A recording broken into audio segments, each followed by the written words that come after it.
everyone, and welcome to another live lesson. I really need to think of a better name for these, but that's a problem for another day. Hello, Artemis, Jeff, Lobsel, Bonich, Alexis, Alice. Thank you all for joining us. Delvin, Daniel. Today, we're going to learn about the man, the myth, the legend, occultist, poet, socialist, human rights activist, Edward Carpenter. This man was a lot of things in a lot of ways. He had a long, fascinating life in a time of turbulence for people like him. And really, I just think he's a fascinating man that history's kind of forgot. And more people should know about him. So we're gonna discuss his life from beginning to end, read a few excerpts of his work, and learn about Edward Carpenter. When I first discovered him was actually in a book called The Secret Teachers of the Western World by Gary Lockman, which is a huge, brief look at all of Western occultism. So it touches on a lot of people in very small ways. And it had this one paragraph about Edward Carpenter. The forgotten poet and social reformer Edward Carpenter, an intimate of Walt Whitman, whom Buck considered a modern example of cosmic consciousness. Carpenter's book Civilization, Its Cause and Cure, from 1889, was an early argument for dropping out of society, and can be seen as an inspiration for social experiments like Monte Verita, basically hippie communes. An early gay activist, among other things, Carpenter was also a Fabian socialist, a vegetarian, and a leader of dress reform. We have him to thank for the fashion of wearing sandals in the summer. More importantly, in his book From Adam's Peak to Elephanta, published in 1892 about his journey through India, Carpenter describes his mystical experiences of consciousness without thought. That's a lot. There's a lot happening in this one paragraph. In this one paragraph, we've learned this man was a modern occultist, studying thought and religion. He was a dress reformist, which in Victorian times, what you were allowed to wear was very strict. You know, the social mores were very restrictive, and he fought against them. And he's the reason we all have sandals. He was a socialist, he was a vegetarian, animal rights activist, workers' rights activist, in a time when that kind of stuff was still sort of fresh. He is a very early version of the Green Movement and a lot of other modern movements. He was an amazing guy, and even more amazing when you learn where he came from and the choices he made in his life. So let's learn those things. He was born in 1844, and was the third son, I believe, of a rich man, of a upper class person. I don't know if he was a duke or something. I can't remember. It doesn't matter. He was rich. He had money, and he did well in school. He ended up going eventually to Trinity Hall, which was like a church/university, you know, that kind of thing, and studying basically whatever he wanted, and doing very well. And was offered the chance to be the royal tutor. You know, so he's in university, comes from a rich family, he's studying what he wants to study, everything from, I think, like literature and religion, history, that kind of thing. He's doing well, he's offered the chance to be the royal tutor, to work with the royal family, and he says, no, he didn't want to. He becomes dissatisfied with the church and the university, and he says, I don't like the hypocrisy of Victorian society. He had everything handed to him. You know, money, chances at social climbing, education, and he said no. And he left. He didn't like any of it. He travels north, he leaves the church, and joins something called the University Extension Movement in Leeds. The idea was these were educated people who wanted to teach people that didn't have the chance to learn, where there weren't universities, or people didn't have the money to go to school. So he goes to Leeds, and he starts teaching to poor people. He was really disappointed that poor people didn't actually come to his lessons, and mostly in Leeds, it was middle-class people who were really just kind of bored and didn't really care about what he was teaching. They were not invested, so he was very disappointed by this. He was teaching astronomy, sun worship, lives of ancient Greek women, and music. Wow! the guy is, has a lot of things he knows about and wants to teach, but he was very disappointed. People were not that interested. They weren't as engaged as he wanted them to be. So he leaves. He travels to another city, tries stuff there, doesn't work. Travels again to Sheffield, and he finally gets into contact with the poorer class of people that he wants to reach, and he begins to write poetry. Poetry that includes things like the grimy and oil-besmeared figure of a stoker, and the thick-thighed, hot, coarse-fleshed young bricklayer. He had respect for the working class. He also had some affection for the working class. He talks about how, obviously, at this point, he knew he was gay, and he knew he was into dudes, and the fact that desire really allowed people to cross boundaries, because being your sexuality had a much higher effect on your feelings of bonding with other people than your class did. Poor gay men and rich gay men found more in common with each other than a straight rich man and a gay rich man, basically. And so it allowed him to meet a lot of people across boundaries. He had a small relationship in college that didn't work out. At this point, he doesn't have anybody, but we'll get to that. Oh, I almost forgot to show you. Here we go. That's our dude. Look at how amazing this guy looks. I'm gonna put him right there. That's a good spot for him. This man is so dapper. He looks great. So, back to our paper. So he's in Sheffield, working with poor folks, writing his poetry, earning a living by lecturing, when his father dies, and he inherits a fortune. And what he decides to do with that fortune is he moves once again, but he goes to Milthorpe. Let me look at this again. Milthorpe, and he builds a house with a small market garden, which I assume means he's selling his vegetables, and he also makes and sells sandals, which is, again, how he popularized it. This dude doesn't go and build a mansion. This dude doesn't, he goes and builds a small house and sells sandals and vegetables, I suppose. He popularized sandals in a time when that kind of thing was not seen as appropriate, and I believe that's his little house. I believe there's him and his sandals. Let's make this bigger so y'all can see his kicks. Look at those shoes. He makes those. He made those shoes. He's amazing. He's an amazing man. Just gets his little house, builds his shoes. He says, "I'm happy. This is the life I want."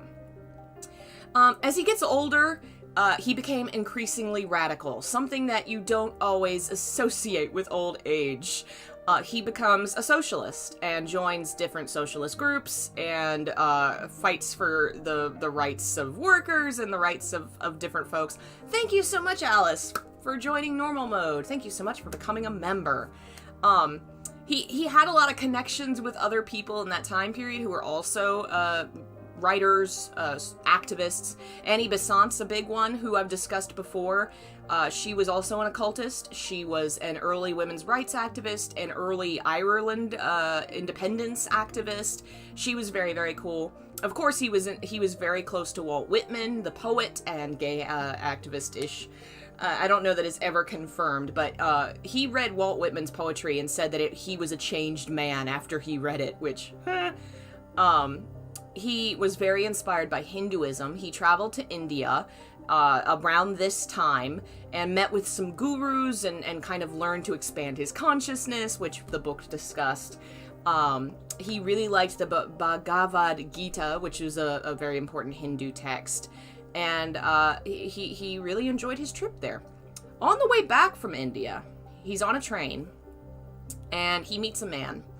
The man is 22 years younger than him. Working class. He was born in Sheffield, in the slums, and was uneducated, never finished school. They meet on this train, and they have a bond. And for the next 7 years, they are close. They kind of date, I guess, in a sense, before moving in together in 1898. And this man is named George Merill, and he would be Edward Carpenter's partner for the rest of their lives. A good 40 years that they were together. And now consider... this time period is very dangerous for both of them. It is illegal to be gay in this time period. You could be punished for it by being sent to jail and to working camps. in 1895, in the middle of their little rendezvous, the Oscar Wilde trial happens. Oscar Wilde being another very famous writer who was gay and got discovered and put on trial for it, and eventually, I believe, served 2 years in jail. It was a huge scandal, and it led to a lot of paranoia about being seen as gay or about gay people just existing. You know what Edward Carpenter was doing at this time? Being an openly gay man who wrote multiple books about gay rights and presenting it in a way that was kind of like a social research project, saying, hey, look, it is cool and good for society to have gays. I'm going to read a section here of one of his works that I think is also possibly, I haven't read the whole thing, so I'm not 100%, but I think he also basically said trans rights. This book is called The Intermediate Sex, a study of transitional types of men and women. The introductory. The subject dealt with in this book is one of great, and one may say growing importance. Whether it is that the present period is one of large increase in the numbers of men and women of an intermediate or mixed temperament, or whether it merely is that it is a period in which more than usual attention happens to be accorded to them, the fact certainly remains that the subject has great actuality and is pressing upon us from all sides. It is recognized that anyhow the number of persons occupying an intermediate position between the two sexes is very great, and they play a considerable part in general society, and they necessarily present and embody many problems which, for their own sakes and that of society, demand solution. Gandalf is drinking milk from my cereal bowl. Bad Gandalf. The literature of the question has, in consequence, already grown to be very extensive, especially on the continent, and includes a great quantity of scientific works, medical treatises, literary essays, romances, historical novels, poetry, etc. And it is now generally admitted that some knowledge and enlightened understanding of the subject is greatly needed for the use of certain classes, as for instance medical men, teachers, parents, magistrates, judges, and the like. That there are distinctions and gradations of soul material in relation to sex, that the inner physical affections and affinities shade off and graduate, in a vast number of instances, most subtly from male to female, and not always in obvious correspondence with the outer bodily sex, is a thing evident enough to anyone who considers the subject. Nor could any good purpose well be served by ignoring this fact, even if it were possible to do so. It is easy, of course, as some do, to classify all these mixed or intermediate types as bad. It is also easy, as some do, to argue that just because they combine opposite qualities, they are likely to be good and valuable. But the subtleties and complexities of nature cannot be dispatched in this offhand manner. The great probability is that, as in any other class of human beings, there will be among these two, good and bad, high and low, worthy and unworthy, some perhaps exhibiting through their double temperament a rare and beautiful flower of humanity. Wow. This was written, let me double check this. I think this was, it was published in 1912. 1912. This man is writing so beautifully and passionately in defense of people's right to exist as who they are. And it's just lovely to think that this man was doing that when he could have been sent to jail for it. And they never hid their relationship. I don't know that they walked down the street, swinging arm in arm, but all their friends knew that they were living as partners. Technically and legally, Merill was his live-in servant, which rich people had all the time, but anybody that knew them knew that they were actually living as partners. And again, this was a big difference where they had come from different classes of society, which was a huge thing in Victorian era England. Those classes did not mix, but in this case they really did. He had a lovely quote about this. I'm going to read his thoughts on how the lower and upper classes are mixed through sexuality. Eros is a great leveler. Perhaps the true democracy rests more firmly than anywhere else on a sentiment which easily passes the bounds of class and caste. and unites in the closest affection the most estranged ranks of society. It is noticeable how often Uranians of good position and breeding are drawn to rougher types as of manual workers, and frequently very permanent alliances grow up in this way, which, although not publicly acknowledged, have a decided influence on social institutions, customs, and political tendencies. He was very ahead of his time. Uranians was a Victorian-era phrase meaning gay men. It was a reference to a work by, what's this guy's name? Karl Heinrich Ulrich, who wrote research into the riddle of man-male love. I read that wrong. Man love. And he coined the term because of the Greek goddess Aphrodite Urania, who was created from the god Uranus's testicles. So therefore, it represents the homosexual gender, where Dionian, derived from Aphrodite Dionea, represents the heterosexual gender. Basically, he used Uranian to refer to gay men in a book, and that caught on, and everybody started using it.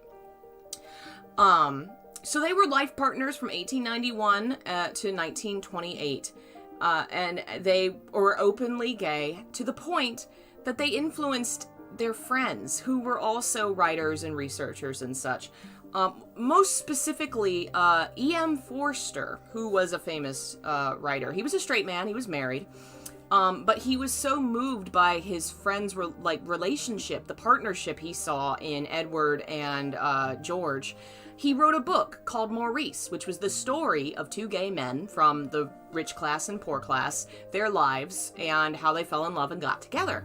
He did not publish this work during his lifetime. It was published posthumously because he was afraid of what would happen. He was a straight guy, and he was afraid of what would happen if he published a book about homosexual love, because it was so paranoid and hated at the time because of all the Oscar Wilde thing.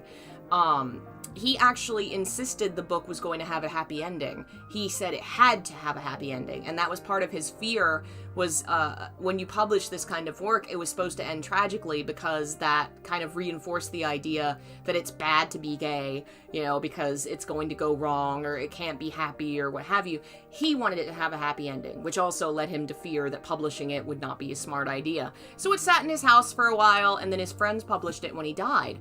I think it was 1971 that it's published, and it is based on George and Edward, and it has a happy ending, and it is very sweet.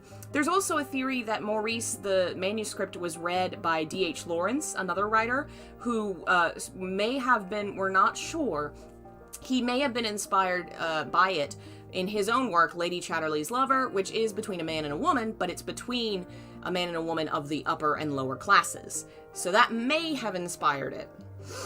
A funny thing, E.M. Forster, of course, being so moved by his friend's relationship that he writes a book about them, that's a lot. He wrote this about a experience he had with George Merill. He gently touched my backside, gently and just above the buttocks. I believe he touched most people's. The sensation was unusual, and I still remember it, as I remember the position of a long-vanished tooth. He made a profound impression on me and touched a creative spring. Well, I mean, as far as we know, dude was straight, but I don't know, maybe that man was repressed and living out his fantasies of, if only I'd been brave enough to be gay, because how many straight men remember so deeply and fondly the time another man touched their bum? I love that quote. It's really lovely. Okay. So, they live together. They influence these people around them. He wrote like 20 different works, including Civilization, Its Cause and Cure, which I have a quote here from that. He believes civilization is a form of disease which human societies pass through. We find ourselves today in the midst of a somewhat peculiar state of society which we call civilization, but which even to the most optimistic among us does not seem altogether desirable. Some of us indeed are inclined to think that it is a disease which the various races of man have to pass through, as children pass through measles or whooping cough. But if it is a disease, there is a serious consideration to be made that while history tells us of many nations that have been attacked by it, of many that have succumbed to it, and of some that are still in the throes of it, we know of no single case in which a nation has fairly recovered from and passed through to a more normal, healthy condition. In other words, the development of human society has never yet, that we know of, passed beyond a certain definite and apparently final stage in the process we call civilization. At that stage, it has always succumbed or been arrested. So yeah, this guy does not like the society he lives in. Victorian era, they were very restrictive in what people could do and who they could be based on gender and class and sexuality and all this. And so his idea was, civilization is garbage. Let's all live in a socialist commune. I am a hippie 100 years before there are hippies. It's a lovely thought. It's too bad he didn't get to, well, in a sense, I guess he kind of got to do that. He had his little house with his, I have a... There they are. There's Edward and George. Edward's on the left, George is on the right. There's a 22-year age difference between them, but they don't, I guess maybe you age fast in Victorian England, because he doesn't look that young to me. Oh, man. Let's see here. Yeah, so other works he wrote, Aeolus, an anthology of friendship, which often, friendship was, quote, code for gay. So that is a work exploring, gay relationships. I read an excerpt from The Intermediate Sex, which is about sex and gender. He wrote one about sexuality, and specifically marriage and sex. He wrote a lot of different works. He wrote about his experiences in India, kind of a travel log, and he did poetry as well, which I have a poem here, Narcissus, which is from his book Narcissus and Other Poems. Once, when the golden day had dawned and died, Narcissus, lily-cradled by the side of silver-waved Sisyphus, whose soft sheen day-long divides his meadow margins green, was found by woodland nymphs, him for the sake of his famed river-father, wont to slake their thirst beside his fountains, and his own exceeding beauty thus ere boyhood shone. Unto their forest haunts they nimbly took, and nurtured in a leaf-entangled nook. And day by day the boy in form and face grew fairer by the myriad waving grace. Of slender arms encircled grew to be more comely than the gods did dare decree.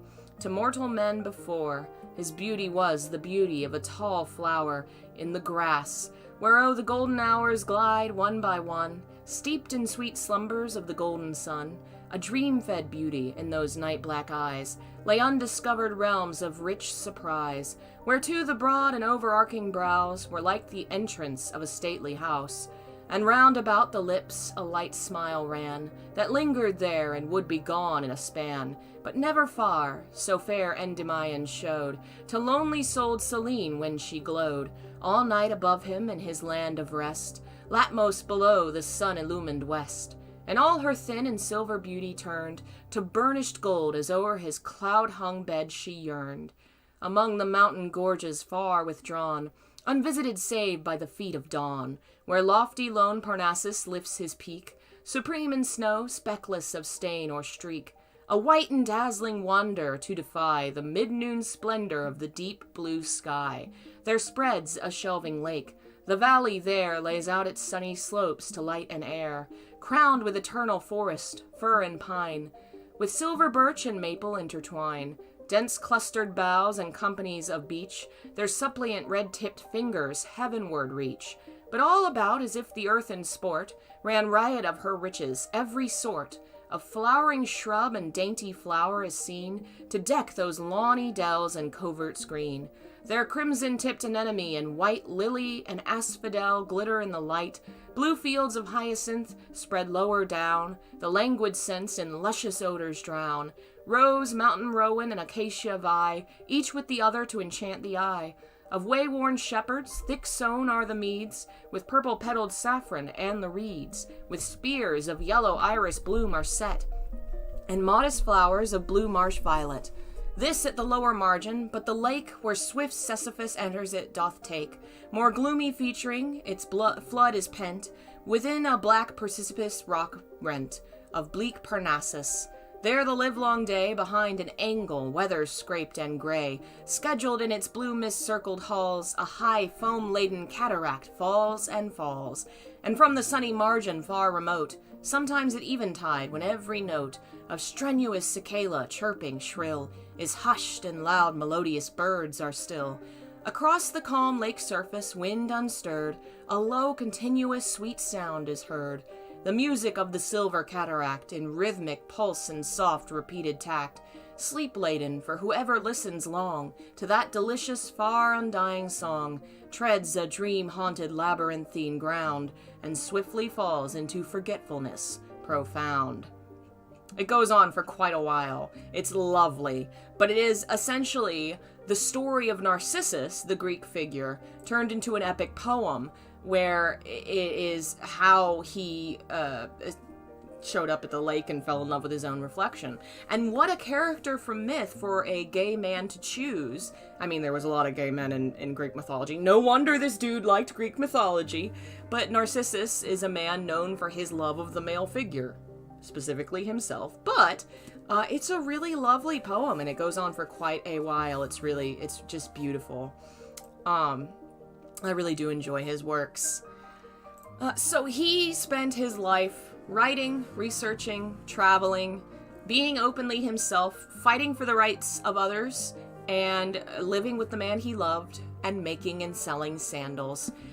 In 1928, Merill died suddenly and surprisingly after 40 years together. Edward was devastated, truly devastated. A few months later, in May of that year, he had a stroke, and for 13 months he suffered through it and eventually passed away the next year, and they were interned together, side by side, as they were in life. It's a lovely story of a life well lived for others. I think the man was incredibly brave for his time in doing what he did. I mean, you think about Oscar Wilde was a huge famous figure with money and fame, and it couldn't protect him from going, through the rigor and horrors of being on public trial and going to jail for just being who he was. And yet Edward Carpenter did not hide who he was and lived a full life, 40 years with the man he loved and fighting for people's rights, researching the occult. I mean, the man wrote on everything. And luckily, since these works were written so long ago, I'm almost 100% certain they're all in the public domain. You can find many of them on archive.org. Some of them are on Wikipedia. If you want to read his works and his poems, it's very easy and very free to find them. They are listed on Wikipedia. He's a fascinating man. His works and his research were kind of forgotten for a long while, likely because of the fact that, they were pretty openly against everything Victorian society was about. But in the 1970s and 80s, when, the hippies and the gay rights and all this stuff were coming, passionately together, a bunch of historians and gay presses came and started bringing his works back into the public eye and publishing them again. And he was kind of resurrected in an era where his thoughts and beliefs were definitely big. He would have been the perfect hippie. He freaking invented wearing sandals. He would have been the perfect hippie. I really like the guy. I think he's fascinating, and I can't wait to read Maurice. I had no idea that book was inspired by him. I don't know how much it's actually based on their personalities, but I think it'll be interesting to read. Thanks for listening. This one, I could have called it occult, I could have called it history, but it really he kind of covered all the bases, so I wasn't sure what to call it. I need to think of a better, series name for these lessons in general, since sometimes they're about literature, sometimes they're about myth. I'll have to think of something. Thank you all for joining me. Thank you so much to Alice for becoming a member, and to Artemis for the rainbow flag donation. Thank you so much for your support, guys. If you like what I do and you want to support it, consider becoming a member. You get lots of bonuses, including some new ones I've added. The archive that has all my research stuff in it has multiple works by Edward Carpenter. I don't have his poems in there. I'll have to put his poems in there, maybe. Thanks to Jeff and Delvin and Phil and all of our other members, Alexis, Alice, Everybody, thank you so much for keeping the channel alive and supporting the channel and the work that I do. Yeah, this was amazing, wasn't it? He's a great guy. The moment I first read about him and started reading more about him, I was like, I must let the people know. This man is amazing. Let's look at this man's beautiful, beautiful bearded face, and let's look at his sandals. We gotta admire the sandals. This whole look. This man, that's a look right there. All that, and then the sandals. I love it. This man is great. We'll scroll that back down again. I will be doing a reading later today, a horror book of some kind. I'm kind of torn. I may let members pick because I have a few I want to share with y'all. That'll be in maybe an hour-ish. Tomorrow we'll be back to our normal weekly reading and games kind of schedule, and yeah. Silent Hill 3 book, the digital is ready. The physical will be here eventually. Check the website if you want to purchase those. And, yeah, I think that's everything. Links in the description to social media and Discord and all that jazz. And, to say goodbye, here is Gandalf. Say bye, Gandalf. Hello. You're so cute. Why did you start drinking the milk in the bowl? You can't have that. You know this. You know this. You bad kitty. You bad kitty. Say bye. Say bye. See y'all later.